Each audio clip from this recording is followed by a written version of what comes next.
Welcome back to Incremental, the continuous improvement podcast. This is our practice edition where we talk about improvements we made throughout the week in our shops and tie them back to lean principles. I'm Uriel Eisen from Austere Manufacturing. And I am Devin Bedoni from Like and Precision. And you've got a quote. To know and not to do is not yet to know. Zen saying. Yeah. I feel like that describes my business. I was going to say, I feel like it describes perfectly what I experienced this past week with flow. Oh, yeah. Because I knew what flow was. I've been reading about it. We've been talking about it. And then I experienced it. Yeah. And it was pretty eye-opening. So you're saying that you're on one side of this thing and I'm on the other side? Exactly. Yeah. Looking through a wall. I basically cracked it. So. Yeah. You had some good little tidbits from Lean Made Simple. Yeah. So I think we mentioned the podcast on here, but it's another lean podcast from the folks over at Seating Matters. Also great if you love an Irish accent. That's true for sure. Yeah. Highly recommend it. A few things that have been really interesting to me that it's kind of stuck with me. One was leaving things better than you found them, just generally. It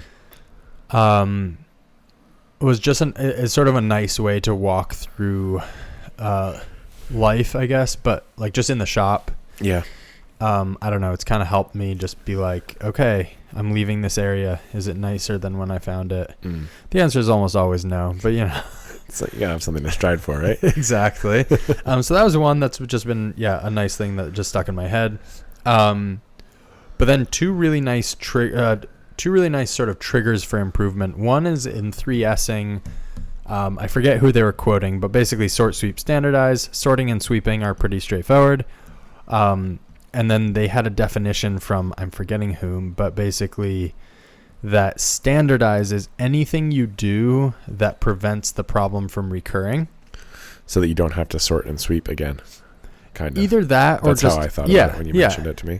Yeah, exactly. So like, why is there stuff on my desk? Yeah. You can sort the stuff off of your desk. You can sweep your desk. Yeah. But then why is the stuff there? And often it's like, well, there's no system in place. Like for me, I'll just speak about one that I've found. There's 3D printed prototypes of buckles like everywhere, all over the place. Making it rain. It's something like that. But what I realized is the part that I don't have standardized is a system for cataloging and keeping the prototypes. I don't want to throw them away. Also, there's no next steps with them, really. They're sort of there as a reference. Yeah. And there's no cataloging system built out. So what I want are some bins divided, I think, by types of buckles, and then like a supply of Ziploc bags that I can put prototypes in, and like a Sharpie or a note-taking something so I can write, the date and what the prototype was about, and sort of what I was testing and what I learned or something like that. And then in a perfect world, you'd tie this back to your versioning and your file management system. That would be a perfect world. Right. So like that whole standardization I haven't done. Yeah. And so instead there's a lot of sorting and sweeping to do and just stuff floating all over the place. Yeah. So I really liked that. So again, the standardizing step is anything you do that prevents a problem from recurring. Then the last one that I really liked, another trigger for improvement, is basically putting the answer where the question is the way they say it. And so anytime you have a question, whether that's for someone else and you go ask them, or someone comes and asks you, or you just find yourself sitting there being like, what was that number? Or any of the above, just anytime there's a question, there's an opportunity for an improvement. Yeah. And if you are always solving that problem, the day can just flow a lot easier, right? Like it's not filled with interruptions of every task becomes like a whole bunch of stacked annoyances. Yeah. Like some tasks, I don't know. Like we had this with when we standardized our soft jaw production. Yeah. before that, it was a hassle. It messed up my whole day. It was always something I kind of dreaded. I was like, oh God, I really tried to avoid it. We tried to like recut our soft jaws just a little. Yeah. And all this. And then the second it was easy, there's sort of no questions of where was that folder? Do we have good G code for these? Any of that. It's like a stable process. Anyway, all the way to very simple things like something we're dealing with is like, are parts ready for paint? And that's something I ask Sam pretty frequently. I don't have a way of solving that quite yet. We've tried. Anyway, but yeah, these are all opportunities for improvement. Yeah. I'm trying to think of other examples. There's like such basic examples, like where's the dustpan would be a question, right? And it doesn't have a spot that it goes back in or lives in. I mean, it's innumerable, right? Like I think once you start to think in this way, you realize that like a lot of businesses, like this is the majority of what a business is like people asking other people questions about state and status. And yeah, right. And so that you sort of solved a lot of that with your job board. So anyone can look at a thing. Up to a point, yeah. For sure. But I think that was a big struggle. We got it a long way down the road. Yeah. Yeah. I'll say that. Yeah. I'll give myself that. But even simple things like I walk into the shop and I have the question of where should I put my bag right now because we don't have a place. Right. So like that would be a thing. Do you ask Sam every day? Yeah. Where? He's like, why do you ask me every day? Yeah. Like it. Anyway, so a few triggers. I really like finding different. I don't know what the word is exactly. I guess triggers. Yeah. For stopping what you're doing and realizing, oh, there's a thing here. Anyway. Nice. Well, I'll lead us off here. Kick us off. I'll talk about the thing, and then I guess I'll fill in the context afterwards because it's not going to make a lot of sense otherwise. So we made a quick label printing template that just prints a part number from an active job in our Airtable database. Oh, cool. And sort of the driving force behind this is we're continually trying to like, well, we're talking a lot about how to improve our shipping process. Well, that's something. It's something. Your shipping process. Our packing and shipping process. And so what's the issue? The issue that came with here is that like right now, generally speaking, we'll wrap parts in like craft paper to protect them. And then we'll usually like handwrite the part number on the wrapping. We have one customer that's pretty large. They get a lot of stuff. Okay. And so there's like, a whole team dedicated to like unpacking and sorting and like making sure everything ends up in the right place. Okay. And I think what happened is internally, I think one of our people wrote down either just the handwriting, confused like a 4 for a 9, or wrote down the wrong part number because they were reading it off of a PO incorrectly or something. There was some sort of mismatch. So this was a simple way to just be like, this is the purchase order. This is what the active jobs we have. Just print off these 3 records. You still have to choose the correct ones, but there's a lot more like simple verification to do there. Interesting. And then we'll just we are just sticking them to the wrapped paper at that point. That's cool. So trying to avoid some confusion. Sidebar about that with Airtable that I've really enjoyed is they have this it's not very like automated, but it's fairly robust, just like a document maker they call it. You're making me jealous. Coda is really lacking that. Oh yeah. Deeply lacking. Like it's really simple, like it's very manual when you create the original template. But it's sort of tying a certain area of your paper to a particular field of a record. Yeah, basically you just like pick a document size, like a piece of paper, and then you can, within a certain database, you can pick any field and display it. And that's awesome. As you click through the different records, as they call them, it will populate the correct stuff. Yeah. Yes, I really would like that. Yeah, so we've used that pretty extensively, and it made this like into like a less than 5-minute thing almost. That's awesome. Yeah. And so now you just have to highlight the right record and then hit print and print the number of copies you want, essentially? Yep. Okay. Yeah. So we might, also build it out at some point with a 1 of 2, 2 of 2, 3 of, or You know where I was going. I do. But for the moment, just having everything properly labeled and legible is the goal. Interesting.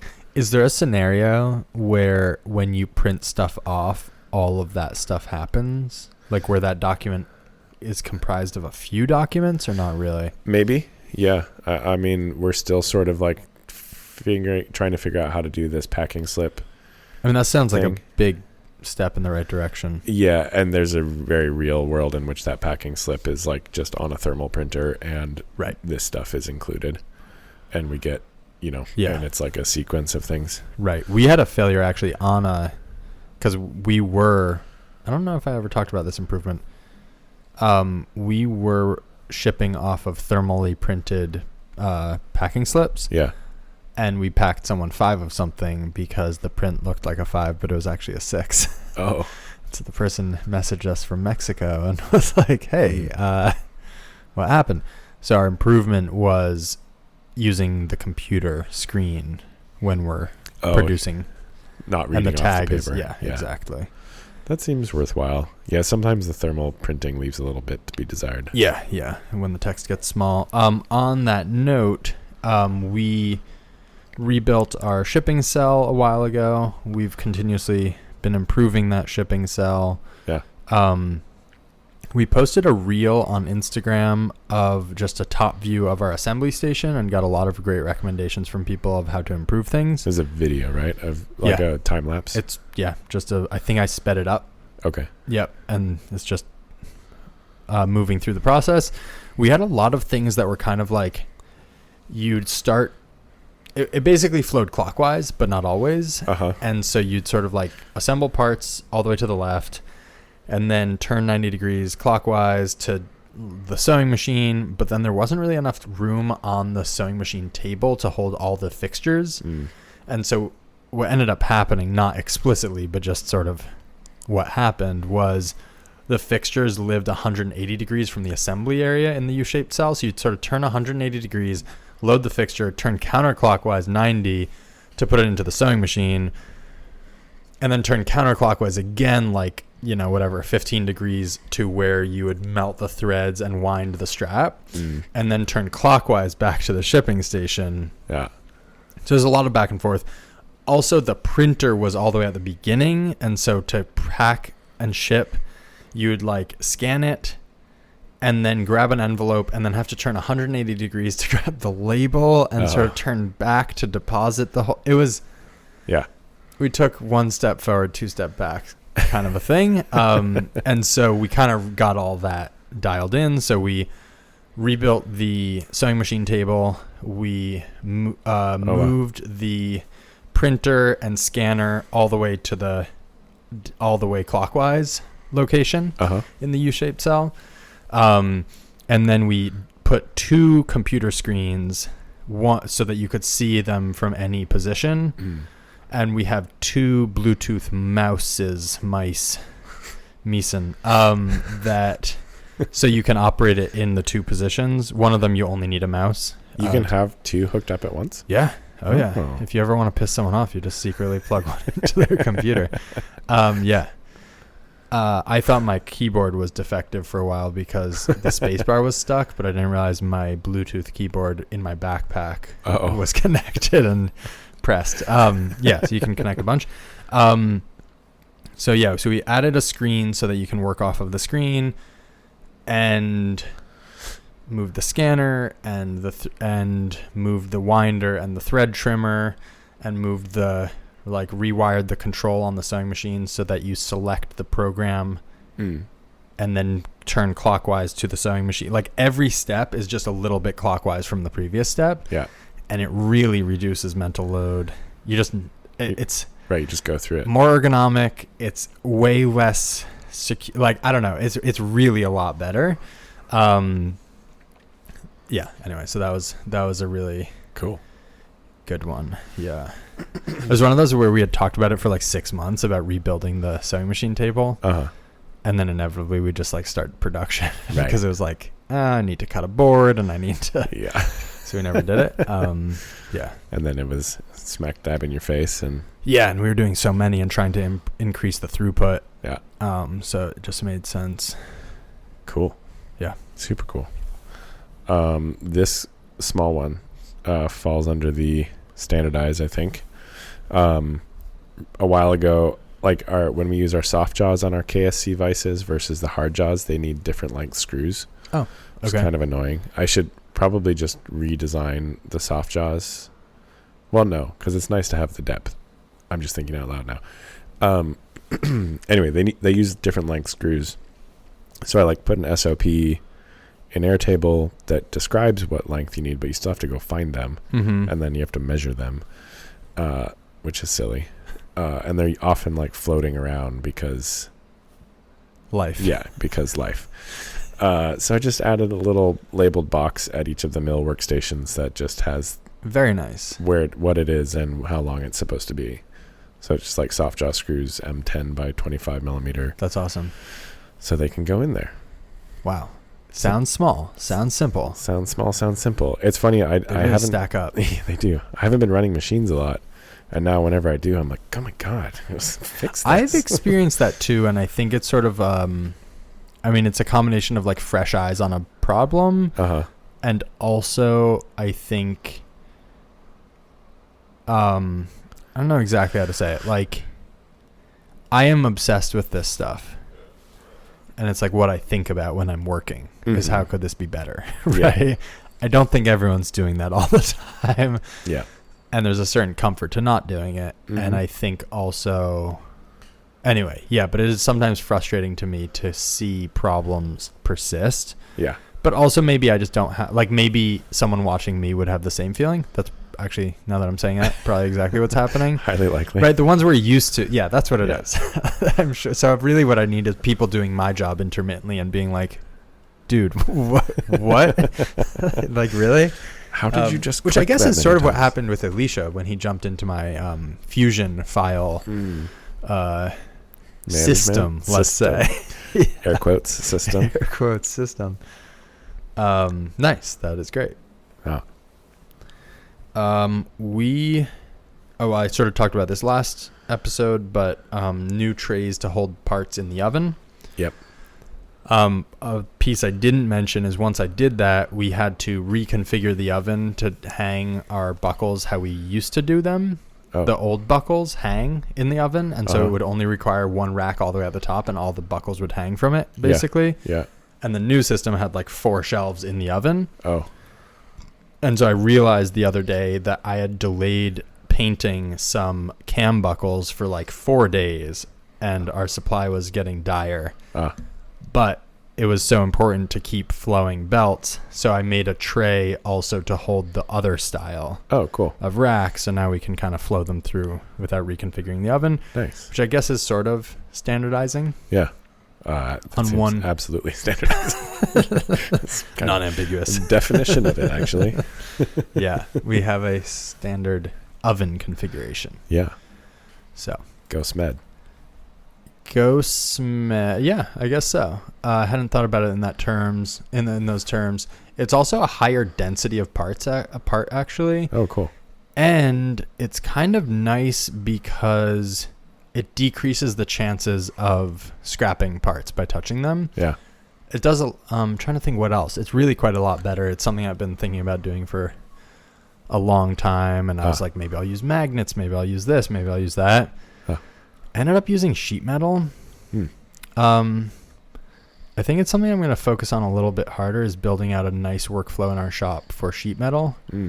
Right now I keep, I want to say it's 22 gauge galvanized sheet. Just flashing or something? Yeah, basically. Yeah. I think it's 16-inch wide roll. And some shears. I 3D printed some, I forget if I mentioned this on the pod. I don't think I did. 3D printed some bending tools. So basically all of the offsets from the edge, I had to make 40, is that right? 20 of these pieces, and each one has probably I don't remember exactly, probably 25 bends. So it's a lot of bends. Yeah. And so I actually it took me like 10 minutes of CAD, made these tools that had the right width and the right depth of slot in them, so you could slide it in from the edge and make your bend. Yeah. And it was in the right place. And that really worked really well. Cool. Obviously a press brake would be cool, but I don't have one. Also, for that little stuff, like a press brake would be, I mean, I guess you can get a small little brake. Yeah, there's some small ones that are pretty sweet. I guess even if it's a press brake, even a big press with small dies can do pretty detailed work. As you're saying, I'm not sure that a press brake would make more sense for this. They probably would be cleaner bends. Yeah. But this worked really nicely. Yeah. And it's just cheap. And then we have a rivet, like a pneumatic riveter. Oh, yeah. And we also have, which is big, Clecos. Yeah. So that really... and I improved the Cleco process. At the beginning, I was Clecoing every hole I drilled. Mm. And then I realized that the last hole you drill on both ends of an array of rivets, you don't actually need to Cleco. Oh. Because that's the last one. And yeah. Anyway, so... So you just rivet it. Yeah, it's all riveted. Nice. Yeah. Setting up not friction welder, a spot welder would be nice. Oh yeah. And I even have one, but you know. I do know. I do. Yep. Another small one. We're still midstream on this, but updating kind of how we handle our machining scrap chips. Okay. In the shop or like where they go after? Or both? Both. Okay. Yeah. So we got a while back, we got a big dumpster, like a 20-yard dumpster for aluminum. And then our old system, which had been filling IBC totes with the tops cut off, we're using that kind of for everything else, but it was unlabeled. So I just added labels or signs to the different bins for what materials go in each. Eliminate the question. Which bin should this go in? Yeah, and it's actually kind of funny because like I walked over and I was like, "Is that stainless?" And my employee was like, "Yeah," and I was like, pointed at the sign, and he was like, "Oh, cool," because it was in the mixed one instead of in the stainless one. Sometimes I forget to actually tell people about things. I just do it. But yeah, I think it'll be good going forward. And I just made it like clip-on, so they're not like attached permanently. So they can mix and match as they come and go. Excellent. Yeah. This one I also talked about in last week's episode, but flow through the oven instead of batching. So that was a big improvement. Or just smaller batching.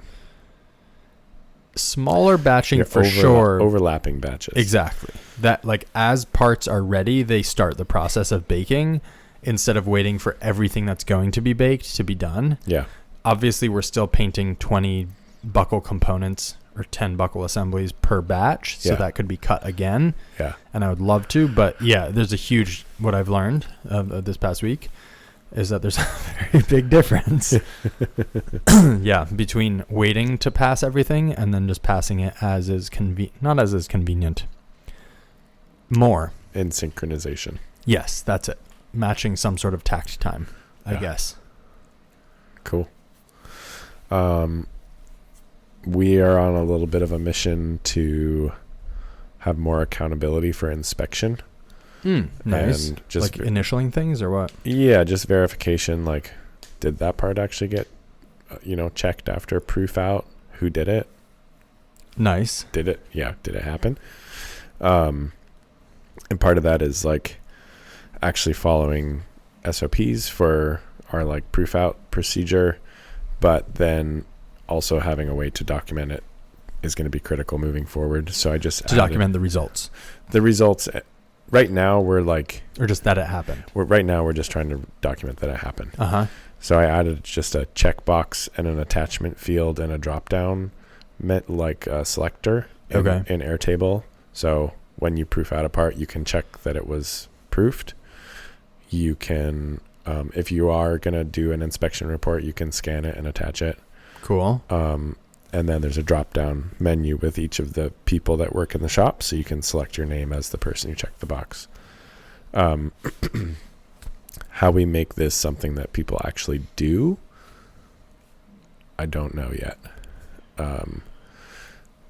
It's in a way that's not just like rote.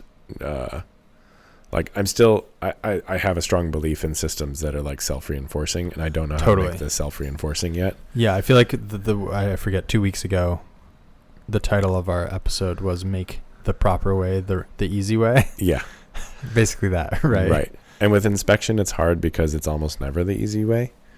Like I know what you mean. That said, I think sort of what you're talking about is like if you physically couldn't get the part, like couldn't start the machine without checking that box, then that starts to at least.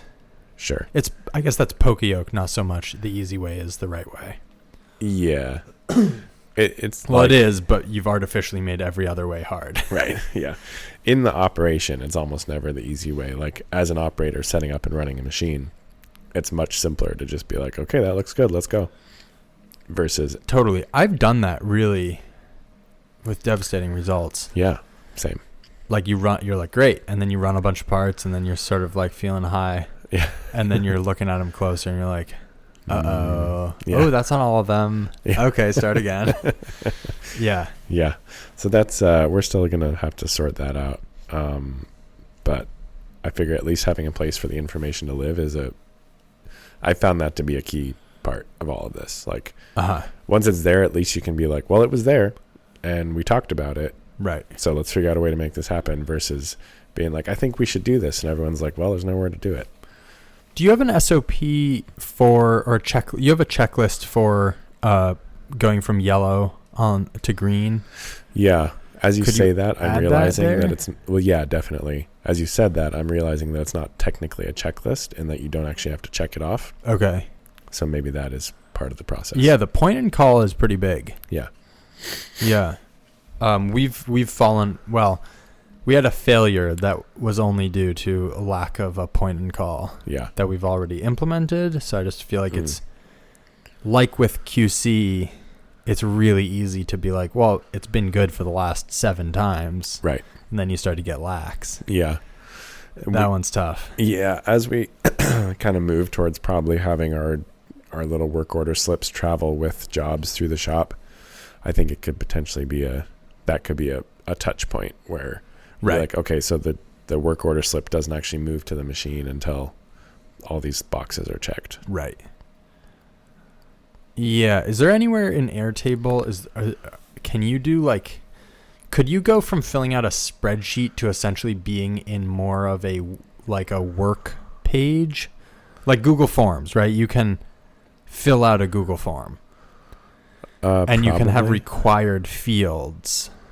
Maybe. Yeah. I wonder if you could work on it instead of like editing the data in a raw format. If you could create a like work pages essentially where it's like, yeah, I don't know.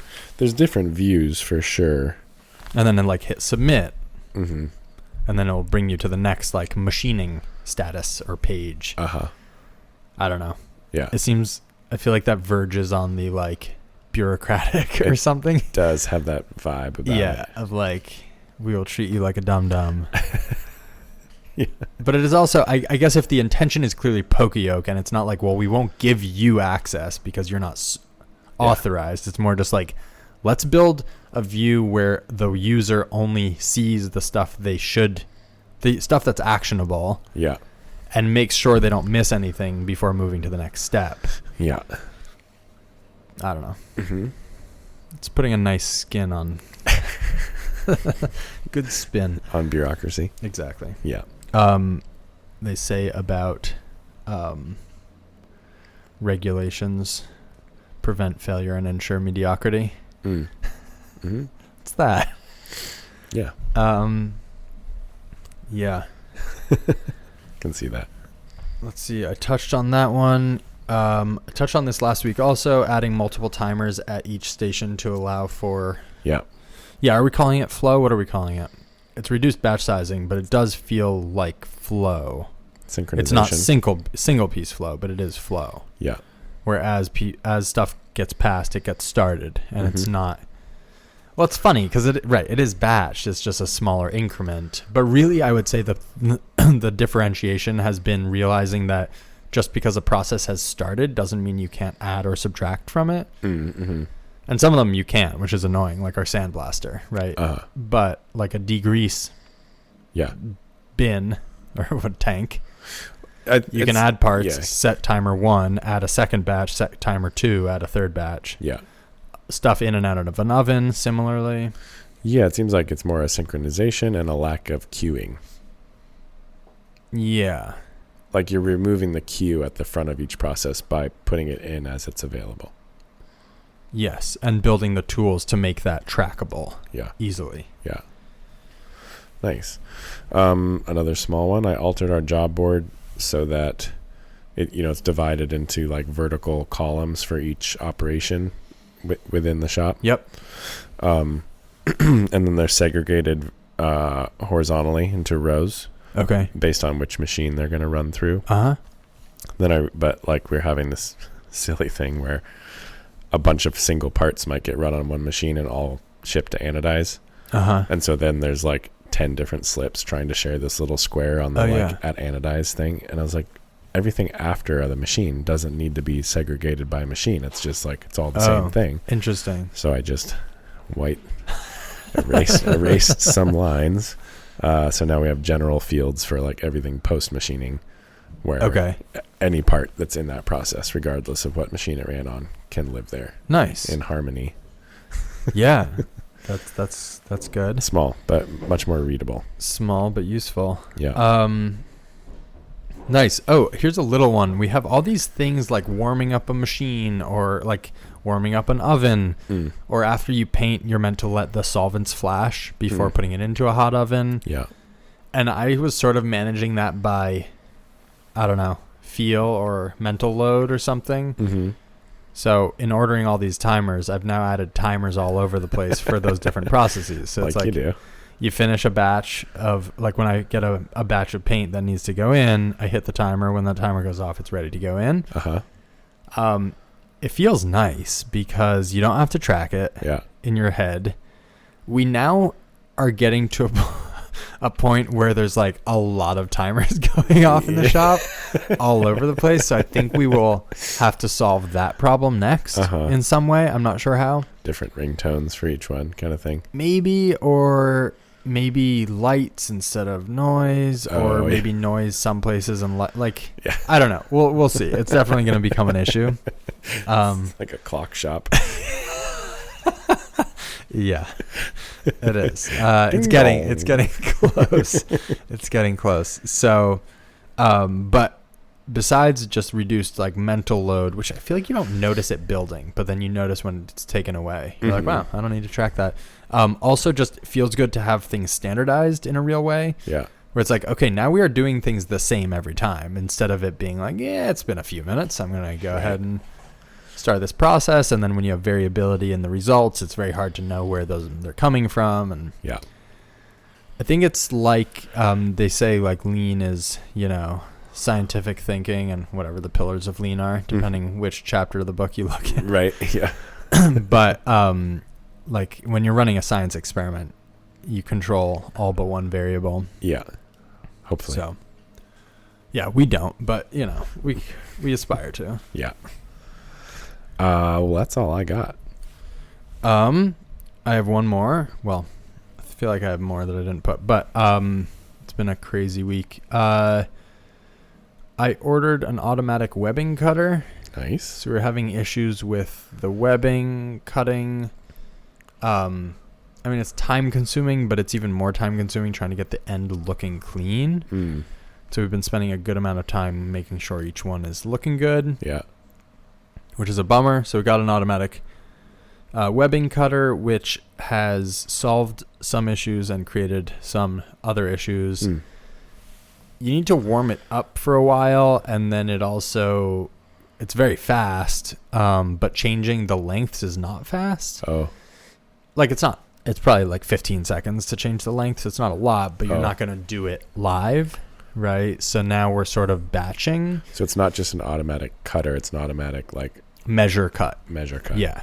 And repeat. So if we wanted like 1,000 of this length. Yeah. It's real good at that. And in classic form, most machines are not built for lean or single piece flow. Yeah. So we have a scheme of maybe how to kind of hack it to do the thing we want, like having pre-programmed buttons that do different lengths. Oh. But for now, we're just making it work. Uh-huh. Trying to think what wastes we were kind of solving. I mean, Defects sounds like. Defects for sure. And overprocessing. Overprocessing, wasted human potential. Yeah. Unfortunately, it doesn't have as much control as I'd like. So like the cut speed, there's no ability to add like a dwell with the hot knife down. And so we're having this issue. We're still needing to do some melting afterward. It is still faster and more accurate and a better result. So it's a net win. Generally a win. I'm not fully satisfied. There's this idea that like a piece of equipment from Toyota, a piece of equipment is the worst it will ever be on the day you buy it. Hopefully. I think that's not true in most shops, yes. but I think it is maybe true at Toyota. Yeah. A, because they modify their stuff a lot, and B, because they take obsessively good care of their equipment. Well, and improve. And rebuild it. Yeah. When it gets old and worn. Yeah, that's all I got. Cool. Speaking of old and worn, actually, my mist collector on the CNC started whistle like a really high pitched whine. I'm thinking, I don't know if it's like a bad bearing or needs grease, but I feel like it's sealed bearing. It's like, I don't think you can grease them. I don't know. Any thoughts on that? No. All right. Write in if you know. Good luck. Yeah, thank you. That's all I have for you there. Yeah. Cool. Thanks everyone for listening along, coming on the ride.